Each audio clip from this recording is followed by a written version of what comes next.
वसुधा की जिंदगी में ऐसे तूफान पहले भी आए थे, लेकिन आज का दिन कुछ अलग ही था।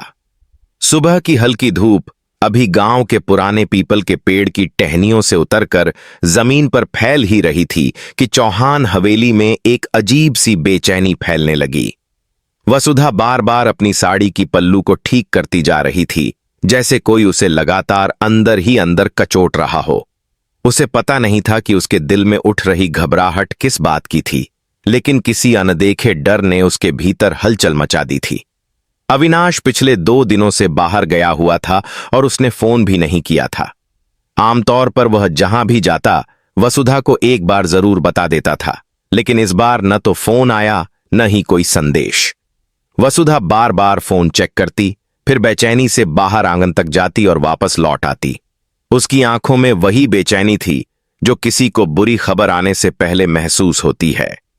घर के बाकी लोग भी उसकी हालत समझ रहे थे, लेकिन कुछ भी कहने से बच रहे थे क्योंकि वह पहले से ही परेशान थी। तभी दरवाजे पर दस्तक हुई। एक युवक जो गांव की तरफ से आता था हांफता हुआ हवेली के अंदर पहुंचा। उसके चेहरे पर डर और हड़बड़ी साफ दिख रही थी। उसने आते ही कहा, वसुधा दीदी, अविनाश भैया के बारे में बड़ी मुसीबत हो गई है। उसकी आवाज इतनी टूटी हुई थी कि वसुधा का दिल एक झटके से धड़क उठा। उसके कदम जमीन में जैसे धंस गए। उसने कांपते हुए पूछा, क्या हुआ? वो ठीक है ना? बोल क्यों नहीं रहा? लेकिन युवक कुछ कह पाता उससे पहले ही चौहान हवेली की बहू चंद्रिका, जो दूर से यह सब देख रही थी, उसके चेहरे का रंग उड़ चुका था। वह आगे बढ़ी, लेकिन उसकी आंखों में सिर्फ हैरानी नहीं, कुछ और भी था, जैसे किसी ऐसे सच का बोझ जो वह लंबे समय से छुपाती आई हो। युवक ने गहरी सांस ली और कहा, दीदी, जंगल के रास्ते पर उनकी गाड़ी पलटी मिली है और गाड़ी के पास खून भी मिला है। वसुधा की सांस गले में अटक गई। उसकी नजरें धुंधली होने लगीं, पैर जमीन से उठने लगे। उसकी आवाज फटी, खून? मतलब अविनाश को चोट लगी है? वो कहां है? उन्हें किसने? उसका सवाल अधूरा ही रह गया। पूरा घर जैसे तूफान में घिर गया हो। हवेली की दीवारें सन्न हो गईं। चौहान परिवार के सदस्य एक दूसरे को देख रहे थे, लेकिन किसी के पास कोई जवाब नहीं था। अचानक सबकी नजर चंद्रिका पर गई। उसका चेहरा पीला पड़ चुका था।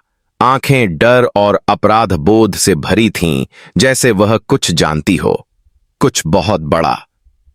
वसुधा ने उसके पास जाकर उसका हाथ पकड़ लिया। भाभी, आपको कुछ पता है? अविनाश के साथ ये कैसे हुआ? चंद्रिका के होंठ कांप रहे थे।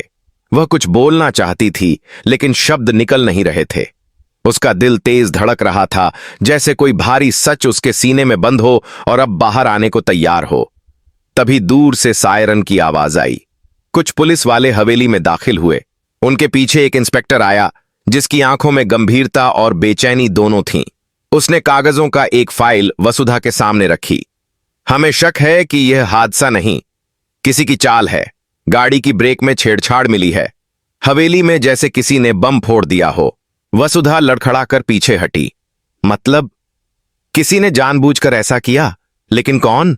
इंस्पेक्टर ने गहरी नजर से चंद्रिका की तरफ देखा। हो सकता है घर का कोई। अचानक हवेली में सन्नाटा फैल गया। सबकी नजर चंद्रिका पर टिक गई। चंद्रिका के चेहरे पर पसीना चमकने लगा। उसके हाथ कांपने लगे।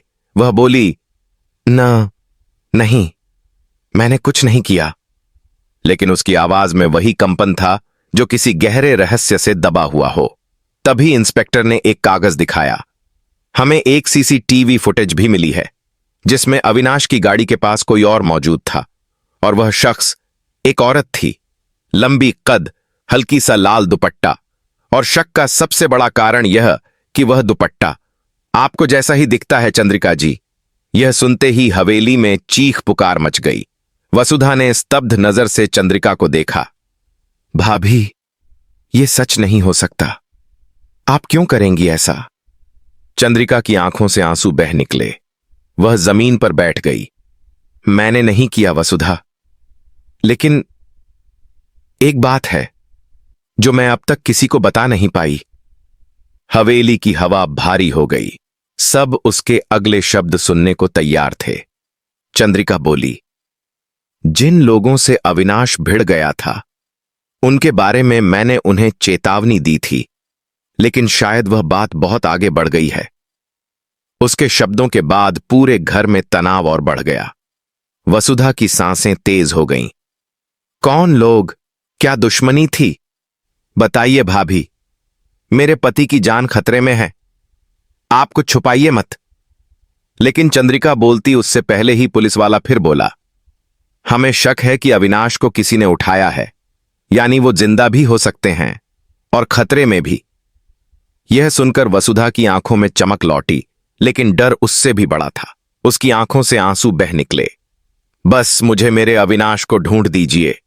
और यह कहकर वह खुद बाहर भाग पड़ी, जैसे उसे अपने पति की धड़कनों की आवाज दूर जंगल से पुकार रही हो। उसका दुपट्टा हवा में लहराता रहा और चंद्रिका पीछे खड़ी उसे जाते हुए देखती रही, डरी हुई, टूटी हुई और एक ऐसे सच से भरी हुई जिसने पूरी चौहान हवेली की नींव हिलाने वाली थी।